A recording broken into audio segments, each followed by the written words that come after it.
여러분 안녕하십니까? 생명이란 무엇인가의 정우현입니다. 벌써 시리즈의 마지막 시간인데요. 오늘은 생명에 우열이 있는가? 라는 주제로 함께 생각해 보고자 합니다. 유전자가 가진 가치에 대해 이야기를 하자면 맨 먼저 우생학이 떠오르지 않을 수가 없죠. 우생학은 1883년에 영국의 프랜시스 골턴에 의해 맨 처음 이름 붙여진 학문입니다. 당시 영국에서 우생학이 주목을 받았던 것은 이 해가 지지 않는 나라라고 불렸던 대영 제국의 세력이 갑자기 약해진 것과 관련이 큽니다. 이 세계적인 명성을 누렸던 영국 군대가 19세기 말에 보어 전쟁과 같은 해외 식민지 쟁탈전에서 졸전을 거듭하게 되면서 영국 사회가 점차 퇴화해 가고 있는 것이 아니냐라는 불안감이 감지된 것이죠. 영국이 과거의 위상을 되찾기 위해서는 이 젊은 인구의 어떤 질적인 변화가 필요하다는 인식이 생겨났는데요. 우생학은 이에 아주 명쾌한 답을 주는 학문으로 받아들여졌습니다. 그보다 약 30년 전에 찰스 다윈이 이 진화론을 설파하면서 환경이 자연 선택이라는 메커니즘에 의해서 더 잘 적응하는 동식물로 하여금 살아남게 만든다고 했는데요. 골턴은 냉혹한 자연계와는 달리 인간 사회에는 인간이 병약해지더라도 살 수 있게 도와주는 여러 가지 인도적인 제도들이 있기 때문에 더 강한 자가 살아남는 게 아니라 도태되어 마땅한 약자나 불구자나 그리고 소수자들이 살아남게 된다는 점에서 우려를 표했던 것입니다. 이처럼 우생학은 처음부터 어떤 특정 집단의 이익을 위한 도구로 아주 불합리하게 시작됐던 것은 아니고요. 이 사회적인 필요에 따라 사회 전체 구성원들의 아주 적극적인 동의에 의해서 시작된 겁니다.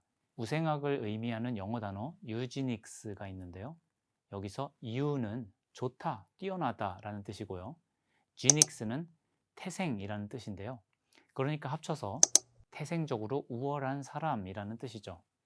이 단어는 19세기 말부터 서구에서 유행하기 시작했는데요.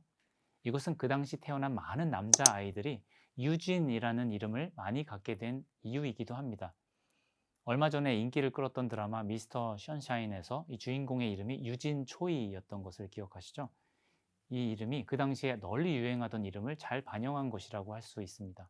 역사상 우생학의 가장 끔찍했던 결과로서 우리에게는 이 독일의 나치 정권이 시행했던 인종 청소가 주로 언급되고 있지만 사실 이것은 이미 미국에서 시행되고 있었던 우생학 실천 계획을 똑같이 베낀 것에 불과했습니다. 미국에서는 일찌감치 우생학 연구센터가 세워지고 찰스 데븐포트를 중심으로 우생학이 아주 첨단 과학으로 유행하고 있었어요. 미국에서는 독일보다 먼저 범죄자, 정신 이상자, 동성애자, 그리고 심각한 유전병 환자들에게 강제로 불임 수술을 시행하고 있었는데요. 이것은 당시 루즈벨트 대통령과 여성 운동가였던 마가릿 생어와 같은 그런 진보주의 개혁자들의 전폭적인 지지를 받았습니다. 이것은 흑인에 대한 차별과 아주 혹독한 이민법 제정의 원인이 되기도 했죠. 놀라운 것은 사회복지가 가장 훌륭하다고 여겨지는 스위스나 노르웨이, 스웨덴과 같은 북유럽의 선진국에서도 무려 1970년대까지도 소위 이 부적격자들의 강제 불임 시술이 버젓이 자행되고 있었다는 사실입니다. 우리의 일반적인 생각과는 달리 잘 사는 나라일수록 그리고 복지국가일수록 이 우생학과의 친화성이 발견됩니다. 국민의 건강을 철저하게 관리하고 사회를 최적화하기 위한 복지국가의 이상은 이 우생학의 꾀임으로부터 결코 자유롭지 못하다는 사실을 보여주는 겁니다. 우생학은 나쁜 것이다 라는 단순한 도식으로는 이 우생학의 본질을 정확히 이해하기 어렵습니다. 우생학은 정말 나쁜 걸까요? 왜 나쁜 걸까요? 강제로 불임 수술을 받게 했던 그 강제성 때문일까요? 만약에 강제가 아니라 예를 들어서 출산 전에 정밀 진단을 통해서 이 유전장애를 가지고 있는 태아가 발견되면 우리가 자발적으로 중절을 선택할 수 있도록 한다면 어떨까요? 네, 우리는 이미 그렇게 하고 있죠. 국가 권력에 의해서 강제로 하는 게 아니라 소비자들의 선호에 따라서 자발적으로 하고 있습니다. 그렇다면 우리의 자유로운 선택의 밑바탕에 이 우생학적인 사고가 깔려 있지 않다고 말할 수 있을까요? 소위 열등한 유전자가 자손에게 전달되지 않도록 제거하는 행위가 나쁘다고 한다면 질병을 일으키는 유전자를 치료해서 정상으로 만드는 것, 그리고 그 이상으로 정상보다 더 우수한 형질을 가지도록 강화시키는 것은 괜찮을까요? 예를 들어서 어떤 태아에서 심각한 뇌기형을 유발할 수 있는 유전자를 발견하고 이 의사에게 요청해서 그 유전자 조작을 통해서 다행히 정상으로 돌려놓을 수 있었다고 합시다.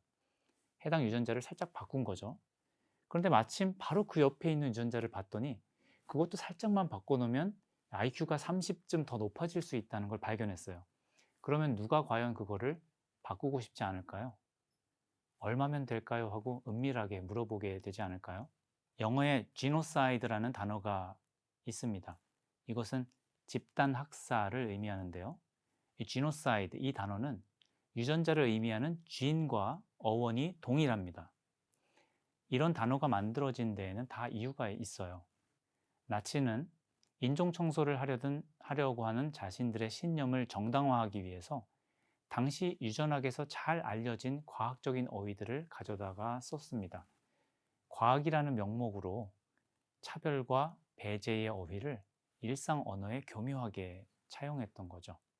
이 우생학이 유행하던 시기에 과학자들은 부끄럽게도 우생학 계획을 논리적으로 지지하는 그런 연구 결과들을 경쟁적으로 내놓았습니다. 이제 유전자 가위가 개발돼서 유전자를 마음대로 조작하기 더 쉬워진 오늘날은 어떨까요? 정말 훌륭한 유전자가 따로 있고 열등한 유전자가 따로 있어서 이 훌륭한 유전자를 얻어내서 전파하는 것이 과학의 사명이 되어야 마땅할까요? 우리는 연예인들의 외모를 칭찬하기 위해서 언론에서 아무렇지 않게 사용하는 우월한 유전자라든가 급이 다른 태생이라든가 하는 그런 자극적인 용어들도 비판적으로 바라볼 줄 알아야 할 것입니다. 우월한 유전자 그리고 열등한 유전자라는 개념은 완전한 허상입니다. 특별한 환경이 만들어낸 임시적인 기준에 의할 뿐이죠. 예를 들어 우리의 피 속에 건강한 헤모글로빈을 만드는 유전자가 있는데 그 염기 서열 중 하나의 돌연변이가 생겨서 제대로 된 형태의 적혈구를 만들지 못하게 되면 아주 치명적인 빈혈증을 일으킬 수 있습니다. 이렇게 돌연변이가 일어난 적혈구는 쉽게 말하면 열등한 유전자 때문에 생긴 일이겠죠. 하지만 이 유전자가 정말로 열등한 유전자라면 이 빈혈증을 갖고 있는 사람들은 모두 일찍 죽어서 진작에 멸종되었어야 할 겁니다. 하지만 실상은 그렇지 않죠. 이 겸상적혈구 빈혈증을 가진 사람들은 현재 아프리카와 인도 그리고 지중해 연안을 따라서 굉장히 많은 인구가 퍼져서 생존하고 있는데요. 이 지역은 놀랍게도 말라리아가 자주 발생하는 지역과 일치합니다. 이 빈혈증을 가진 사람들은 세포 내부 환경이 변화돼서 말라리아의 공격에 아주 강한 저항성을 갖게 되기 때문이에요. 그러니까 말라리아가 유행하는 환경에서는 이 돌연변이가 일어난 헤모글로빈 유전자가 바로 우월한 유전자가 되는 셈이죠. 다윈의 진화론에서 이 진자는 한자로 나아갈 진입니다. 이 글자는 어찌 보면 어떤 방향을 향해서 전진한다라는 의미를 갖는 것처럼 보입니다.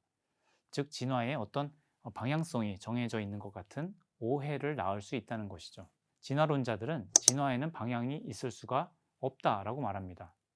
하지만 엄밀히 말하면 진화는 완전히 무작위적인 것이 아니고요.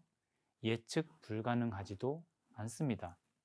왜냐하면 진화의 원동력은 생존하려고 하는 욕구에서 나오기 때문이죠. 진화란 자신이 가지고 있는 남다른 유전적 요소를 가지고 주어진 환경에서 생존하기 위해 최선을 다함으로써 이루어지는 거죠. 진화의 방향은 우연일지 몰라도 진화라는 현상 그 자체는 결코 우연이 아닙니다. 그것은 생존하고자 하는 의도, 즉 목적을 가지고 있을 때 일어난다는 말이죠. 살고자 하는 목적입니다. 물질은 목적을 가지지 않죠. 오직 생명만이 목적을 갖습니다. 그러면 생명은 어떻게 이러한 목적을 갖게 됐을까요? 우리는 아직 모릅니다. 그러나 이 목적이라는 것이 물질에서 나올 수 있는 것이 아니라는 것은 분명합니다. 올더스 헉슬리가 쓴 멋진 신세계라는 디스토피아 소설이 있죠. 이 책에서 모든 사람은 다 유전자 조작을 통해서 똑같이 디자인되어서 태어납니다. 주인공 야만인 존은 완벽한 태생을 바라지 않고 또 모두 똑같이 완벽한 모습으로 살아가는 것을 거부하죠. 그리고 소위 불행해질 권리라는 것을 주장합니다. 올더스 헉슬리에게는 7살 터울의 친형이 있는데요. 이 형인 줄리언 헉슬리도 굉장히 유명한 사람이에요. 생물학을 전공한 지식인이었고요. 유네스코 초대 사무총장을 지냈습니다. 특히 영국 우생학회 회장을 역임하기도 했죠. 동생은 우생학을 거부했고 이 형은 우생학을 지지했습니다. 형은 장애인은 태어나지 않는 편이 자신과 사회를 위해 더 나은 일이다 라고 주장하면서 동생과는 정반대의 길을 걸었습니다. 우생학은 사이비 과학으로 판명난 과거의 흑역사가 아니라 여전히 우리 삶 속에 숨어서 웅크리고 있는 이 동전의 양면과도 같습니다. 형과 동생 사이와도 같은 것이죠. 인권 침해라는 강제성이 아니라 개인의 자발적인 선택과 이 자본주의의 시장 논리를 따르는 자연스러운 조건이라면 어느 누가 더 우월해지고 싶지 않을까요? 우리는 진보라든가 복지 혹은 자기결정권과 같은 그런 명분으로 버젓이 권고되는 수많은 정책들이 과연 우리의 인간다움을 존중하는 선택인지 잘 구분할 수 있어야 하겠습니다. 정의란 무엇인가? 라는 책으로 한국 사회에 정의 열풍을 일으켰던 하버드대의 마이클 샌델 교수가 있죠. 그분이 완벽에 대한 반론이라는 또 다른 책을 썼습니다. 여기서 샌델은 생명이라는 존재를 하늘에서 내려준 선물이라는 인식을 가지고 바라볼 것을 호소합니다. 하늘에서 내려준 선물. 그는 여기서 하늘이니 선물이니 하는 용어를 종교적인 관점에서 사용하고 있는 것이 아닙니다. 우리에게 주어진 생명의 모습이 비록 우리가 기대하던 대로가 아니었다 할지라도 그것을 운명적으로 받아들이겠다는 자세에서 바로 생명을 조건 없이 받아들이고 사랑할 수 있는 그런 성찰과 결단이 나올 수 있다는 겁니다. 이것은 바로 올더스 헉슬리가 말했던 불행해질 권리라는 개념과도 맞닿아 있습니다. 생명이란 무엇일까를 생각해 본다는 것은 단지 과학의 어느 한 분야에 대해서 공부한다는 것을 의미하지 않습니다. 그것은 우리 삶을 이해하는 하나의 방식을 선택하는 것을 의미한다고 저는 생각합니다. 이것으로 생명이란 무엇인가 라는 제목의 강의를 모두 마치겠습니다. 여러분 그동안 시청해 주셔서 고맙습니다.